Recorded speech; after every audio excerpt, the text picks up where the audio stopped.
couple of days ago, I stumbled on this post on Twitter, and it says, if you marry early and you make a mistake and a divorce happens, there's no getting back on track for you. Is that true? It went on to say, haven't you heard of instances where because they were young, they made a mess of the union? It also went further to say, the worst thing can happen to any human is to marry early.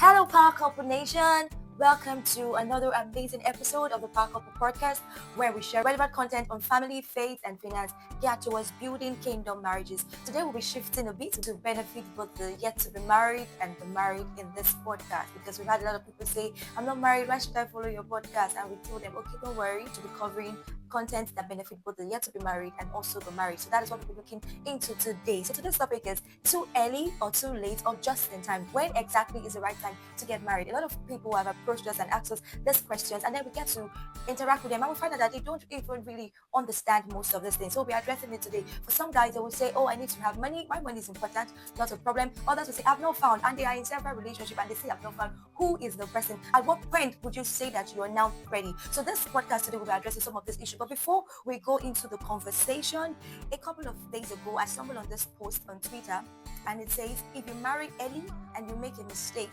and a divorce happens, there's no getting back on track for you. Is that true?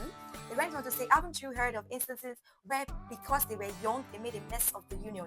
It also went further to say, the worst thing can happen to any human is to marry early.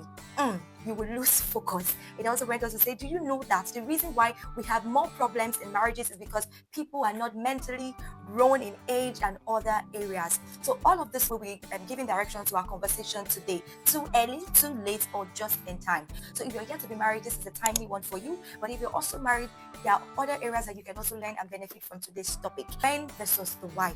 When is actually the right time to get married, and why should anybody get married? Because this person is saying that the worst thing that can happen to any woman is to marry early, that you will lose focus. Is it true? Do you think that statement is absolutely true, or there's a clause to it? Okay, the statement is not a yes or a no statement. The statement goes with several kind of questions or conversations that triggers what line of action should be taken. And either you should fall on the yes or the no side. But the truth is that there's something that makes you ready for marriage, irrespective of the age, and that is called preparation. What I've come to realize is the major problem is what is known as the generational gap. Their parents prepared them for marriage. They didn't just grow up and tell themselves, I want to be married or not. There was a process, there was a journey. There was this conversation or interaction they had with the past. There was grooming in the process. There was mentoring. The mother or the community at large, but primarily on the mother, was there to raise the girl child. This is what you should do. This is how you should prepare. By the time you are of this age, you should be preparing your mind for marriage. This is how you should go about it. As a woman, you do like this. As a woman, you don't do this. For the man, most times the father mentors him, and he says, as a man, this is how you should go as a man towards a woman. This is what you should not do. There was mentorship. There was preparation, and there was training. If you also look at the narrative from stories we heard, either from reading or from engaging with the past, you also notice that there was always a time frame based on the society though and culture, but there was always a time frame that defined the timeline for marriage. So once you are maybe 16, 18, 20, thereabout as a lady, you're already being prepared for marriage. And that's why I said there's a generational gap, because now if you come to today's world, many times there is no preparation.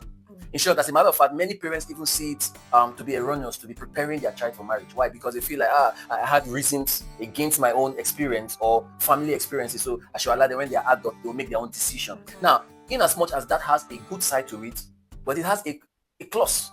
Why? Because you now see that so many people are grown, just like you pointed out in your introduction, that you see we engage with a lot of people who are young adults, some of them in their early, mid, late 20s, even some early 30s. And when you try to talk to them about marriage, because that's why they started calling us married advocates, and they were like, we talk to them, are you looking at getting married soon? I'm like, I'm not ready. Why are you not ready? I don't have money. I don't have this.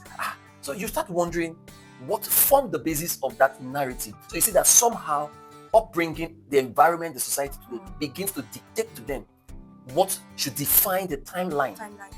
And what even qualifies them to be prepared for marriage. Anyone listening, whether you're single, for those primarily if you're single right now, you should understand that one, the age does not define when you should be ready.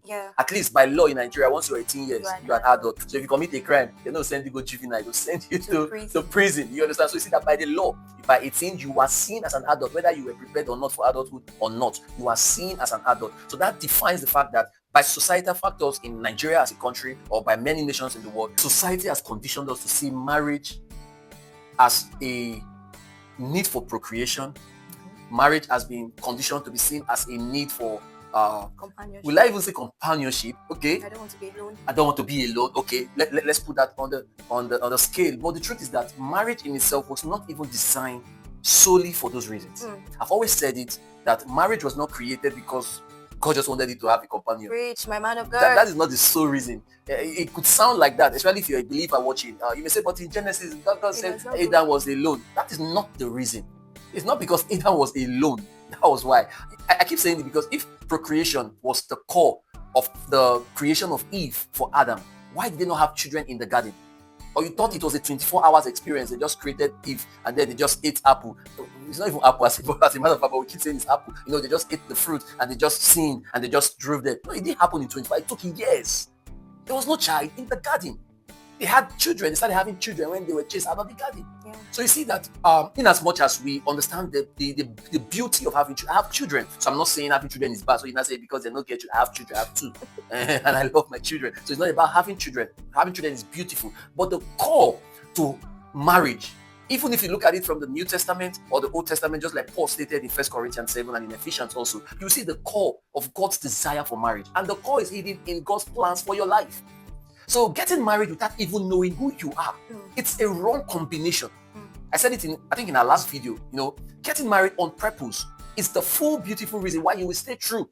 Even when there are challenges, because there will be challenges. Marriage is not for everybody.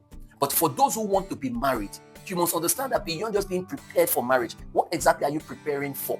So you must understand the why, and the core of the why is purpose. Purpose is simply what is God's plan for my life. Not what you want to do, not what you want to become, not your own goals and ambition that you've set for yourself. No. So what God wants you to become, and that is what brings whoever you want to get married to into the picture of your future. So if you don't know who you are meant to be, you will marry wrongly, and then you marry someone you will say, but this person does not support my. But you did not marry because of purpose. You married because you felt you were getting old. You got married because your parents said you should get married. All your cousins are married. So don't marry for the wrong. The best and the most important reason for marriage, according to the scripture, is purpose. Purpose is what drives marriage. Every other thing are just the luxuries and the benefits that comes with it. Thank you very much. I just want to leave that topic so you understand the why behind purpose. So don't forget this purpose. Not if you are saying I want to get married to change my status. You want to marry to change level. From Mr. to Mr. to Mr. And from Mrs. From Miss to Mrs. They also want to marry to change financial status. Wrong again. Wrong again. Okay, oh, yeah. That's another wrong reason to get married. So purpose must be at the fore of your decision in determining when and why you should get married. Before we move on to the next segment of this video, if you're just joining, please click the subscribe button. Subscribe, like this video, share, and leave your comment. You must not agree with what we have said. If you have a contrary opinion, it's okay. Or you can drop it. Please think. Spend time. Drop it in the comment section. Yeah. So back to the tweet I read. Do you know that there's so many marriages that are having problems today is as a result of the fact that the couples got into marriage not fully grown emotionally, not fully grown mentally, not fully grown psychologically. So let's talk about that. So is it true that there are so many marriages today that are having problems because they got married too early? Like two children getting married, exactly. Or a child and an adult getting married. Yes, maybe advanced by age, but mentally, emotionally, they were not matured enough to go into marriage. Okay, yes, it's possible. And I like the fact that you put a very good clause or a quotation mark on that, because it's not as a result of the age. Because many people tell me that, see, how can you be getting married early 20, you don't even see for life? No, that is not the yardstick. So I like the fact that you put a very good quotation mark on that. So no, it's not the age that determines whether you are mature. Maturity is not age-born. Yeah. Maturity comes from preparation and how you handle experiences. But that doesn't now leave you to now start. Okay, some people say, okay, I'll share this personal experience. I won't mention a friend, but it's a friend. I remember back then when secondary school, he used to tell me, guy, I've never slept with a lady before, and I don't desire to sleep with a lady till I get married. But I don't want to get married to a fellow virgin. Wow. And I will ask him, guy, why now? Why? He said, he heard or he believes that they are not mature, they don't have the skill. So imagine, we are still friends now. Sometimes when we gist about some things, we still catch along. But then that's probably his level of. You understand? But what I want to pick out from there is that some people feel like until they have experienced what are not even worth experiencing before marriage, then they are not mature. Let me put one of them out there. Some people feel like it's not wise, like I said in my story, to marry a virgin.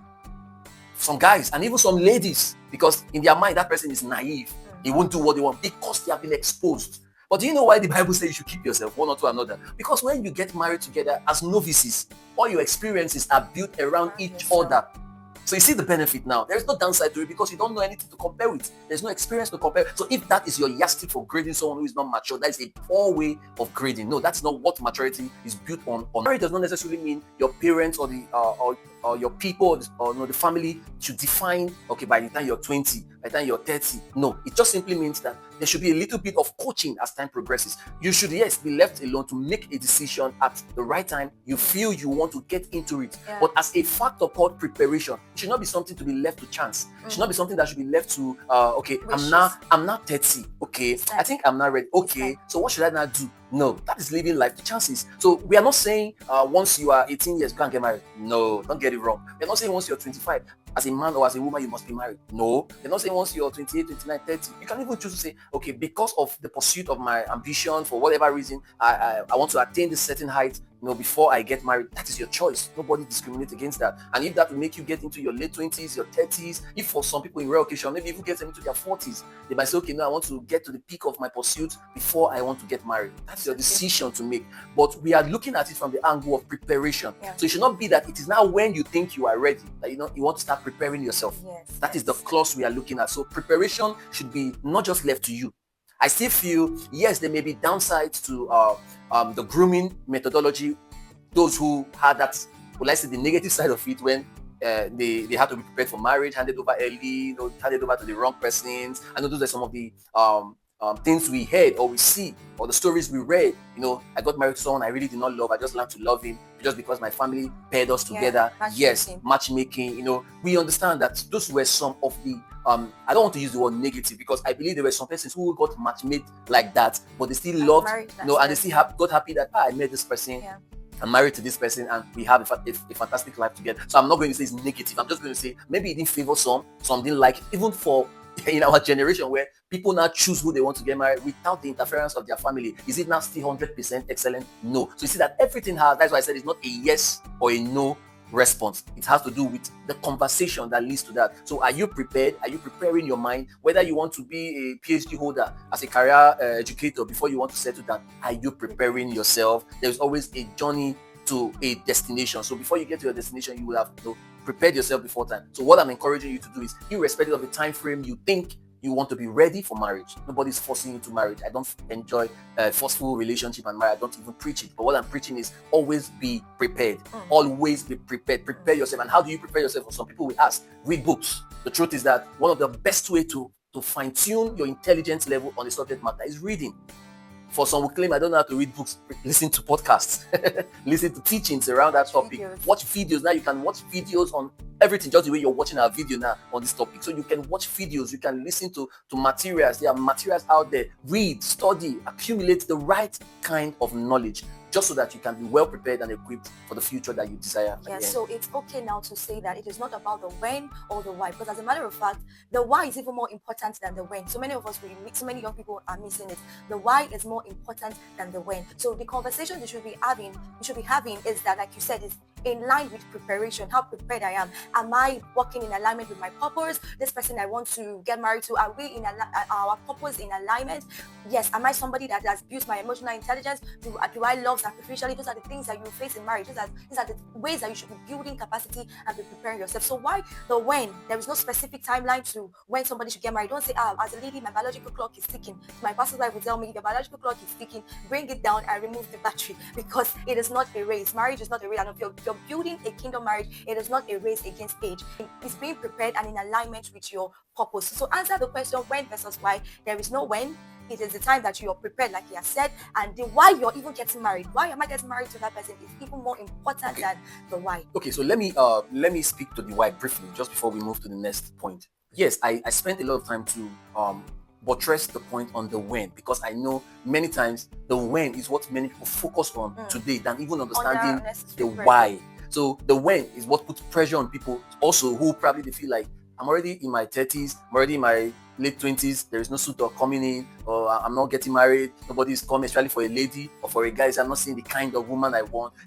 So maturity is the real timeline. It is not about age. It's not a matter of I'm 30, time is running out. No, maturity is the real timeline. So if at all you want to give yourself any timeline, it should be maturity. And it entails being matured emotionally, spiritually, and also very importantly, financially. So before we wrap up the session, let's quickly look at how this topic relates to both the unmarried and the married. So what should they know? What are they expected to know in terms of as single and married in line with this topic? So for the single, the very first thing you should know is that do not idolize timeline. Don't say that if it's not 30, I am not going to get married. Once I'm 29 and a half, the pressure is high. I have to get married. Anybody that comes, I will just take because my timeline is 30. No, it is wrong. Do not idolize. Who sets that time? I don't understand. We got married before even our 30s, and I know people that have also gotten married in their 30s or even late 30s, and the marriage is blossoming. So do not give yourself. It is okay to have faith, to set a timeline that okay, by this time, by faith, I am going to get married. And when you set that timeline, don't just go to sleep. You have to be prepared. Walk in line with that timeline you have set by faith. But if at all, the ultimate timeline is maturity, which we have said. So don't idolize anytime. Don't say, all my friends are married. It's only me that is left. Or all my elder sisters married at 25. Mine must be at 25. No, it is wrong. That is setting the wrong precedent for yourself. Another well. Reason is purpose. Don't get into any partnership before thinking of purpose. Most people, like I said in our last video, maybe you should watch that video. I think I said somewhere around that video that most people would graduate from university, finish NYC for those who went to university. Some people are already full-blown adults before they now ask themselves, what do I want to do with my life? So what were you doing as a child? What were you doing as a teenager? You were wasting it. So you see that the right time to have prepared yourself is when you were much younger. So before you get into marriage, whether you are preparing yourself or not, but the point is before you finally settle in to say, okay, I want to get married in 2025, I want to get married before 2030, whatever the timeline you have set. Timelines are good. It helps to guide us. But before you get into that marital decision, please be sure that you understand your purpose in life and don't just know it for knowing sake. Get busy in your purpose so that when you get married or when you're ready to get married, you're attracted to the right person who loves you for you being where you need to be. What do we say to the married people that are already in marriage and they probably got into marriage too early or too late? You're already in it, so this is for you. Okay, now what to say to people like that? I wouldn't even follow what we had outlined, but the truth is that whether you are 50 years into marriage or not, it's not too late to even find purpose in marriage. It's not too late because some people wonder what purpose, what is this purpose? The truth is that there is really no fulfillment in life, whether you're married or not, without being in alignment with God's plan for your life. There is really no fulfillment in any way. So having all the money, I've heard stories of people who were stickily rich, the kind of rich that you desire to be rich, and they committed suicide. They still divorced. So money in itself does not cut the slack. So purpose is that most important. So even if you're 50 years in marriage, the truth is that Abraham and Sarah were years into marriage. They were years. Bible did not record when they got married precisely, but you will know that they have been married for a long time. It was not a 5, 10, 20 years affair before Abraham knew God's purpose for his life. So you see that the age itself does not really cut the slack. So you've been married for multiple years. It doesn't really matter. Find God's plan for your life, and both of you can still fulfill God's destiny for your life. And also stay teachable. Don't say, I'm already married. There's nothing to learn. There's nothing to grow. There's nothing to build. No, even right in the marriage, it is more work. It is more hard work. So stay teachable. If you know areas where you're not fully matured, emotionally, spiritually, or financially, there is still room for improvement. Don't say, I'm already in marriage. Let's just be going like that. No, stay teachable and always be ready to adapt and to learn. And also for the single, like my husband had already said, build purpose before partnership. So now that you're waiting, now that the person has not yet come, what you should be doing, use the season to work on your growth, work on your vision, start fueling those passions so that you will not be like the tweet I read that said, once you get married, you will lose focus. No, this is the time to be more focused so that when you now get into the marriage, you'll become 10 times better, 10 times more focused because your partner is also going to help you and elevate you to accept you can marry who I don't understand. But if he's the right partner that loves you and is committed to your vision and purpose, once you're already on track, he will also help you and make sure that you both achieve a greater purpose together. So this is the time to start investing in yourself, investing in your vision, and also investing in your future. Yes, because the Bible is clear on that two shall become one. So when we talk about purpose, it simply means both of you will align at a point. Maybe in our next video, you're going to hear when we talk about how that whole synergy and reading works in marriage. But both of you can really harness your individuality and bring it together into marriage to create a greater explosion. And for the marriage, keep investing in your relationship. Like I said, what are those things that your spouse have been complaining about? What are those things that you know personally that you need to work on? Don't say that marriage is the end product. No, marriage is not the end product. If not, it's not going to last. So your continuous effort to learn, continuous effort to develop yourself, and keep investing and do those things that will ensure that the marriage grows and your relationship blossoms, so that it will not be the case that would not lead to divorce. Because one of the things I read in the tweet was that if you get married too late and then divorce happens, and then for you, like, there's no way you're ever going to get it right again in marriage. So for avoid anything that would lead to divorce, you must continue to invest heavily in your marriage. Don't say I read 20 books when I'm married. Now I'm not married. I have a lot of knowledge. There's nothing to read. No, there's still room. One of my colleagues will always say to me that there is a room that is never filled, and that is a room for improvement. So always seek out opportunities to invest in your relationship and in your marriage to make it even better. So just to put a close or a wrap to this, there could be so many questions in your heart, but this is one question we want to answer. And the question goes like this: how do I know I am just tired of waiting, but actively ready? In other words, or actually ready. In other words, I am ready. I know I am prepared. I know I am on track. I know I've put every dot together and every T's together. I am just ready. My encouragement to people who find themselves in this paradigm is that stay hungry. Stay hungry. Staying hungry simply means open. Okay. Be open. Lean on God. In the time where you feel like all you have prayed for is not coming true, that is the best time to hold on God too, so that you don't lose faith, you don't fall out. It could just be that it is tomorrow the breakthrough would have come and you failed today. So just hold on, stay hungry. Let God be your satisfaction at that moment. It's not easy. I said that earlier. It's not going to be easy. But if you choose to stay, the truth is that at the end, there is always going to be a result that will bring joy. I'll close with this brief story. There was a story a lady shared with me some time ago, about a woman who, while as a young lady in the village, she was not educated or anything. She grew up with her mother alone, and she had 5 children for 5 different men. Even before probably she turned 25, she already had 5 children for 5 different men, and they were not even responsible for her. Cutting the long story short, she decided to rebrand herself. Let me use that word. She decided to clean herself up, just like the prodigal son. And then she told herself, I'm not going to settle for less. I'm not going to be settling for anything in life, but I'm just going to commit myself to God. And she chose to give her life to Christ. She repented of her ways. She changed location. She moved from her village into the city. I think it was a different state. She left. It was in church one day, and a young man just came and said, he came from America and he came to Nigeria. Like, God told me, you are my wife. This is a woman who has given birth to 5 children, to 5 different men. And the man said, God showed me in my dream that you are the one. And this man is wealthy. He's not a poor man. He's a well-educated man. He said, I know. He said, but look at my story. He said, God has told me already, you are my wife. He adopted the wife, the 5 children. He moved everybody abroad. Today, she's married to him with her own children for the man. They are all happy. See the beautiful story? It's not easy, but the truth is that when you stay hungry, when you stay hungry for God's infilling and just desirous, the truth is that it's not going to be easy, but when the reward comes, it will always blow your mind. That's why I'm going to leave it for you today to encourage someone watching today. Thank you for joining this session. So our submission for you and in regards to this topic is that it is not about too early or too late. It is about preparation and about aligning with God's time and purpose for your life. Thank you for joining the session. If you have a comment, feel free. If you do not agree to what we have said, or you have a contrary opinion, or you have questions, feel free to drop them in the comment section. And again, if you have not yet subscribed to the Power Couple Podcast, this is another reminder to do so. Hit that subscribe button. And turn on your notifications so you are notified when videos are dropped, and also share to your status, to your friends. Let them also learn and enjoy what you're enjoying from us. Thank you. Before we go, we'll say our mantra. Our marriage will not fail. Our marriage will work, and together we will fulfill our marital destiny. Again, our marriage will not fail. Our marriage will work, and together we will fulfill our marital destiny. Thank you very much. See you next time. Stay purposeful and stay powerful. See you.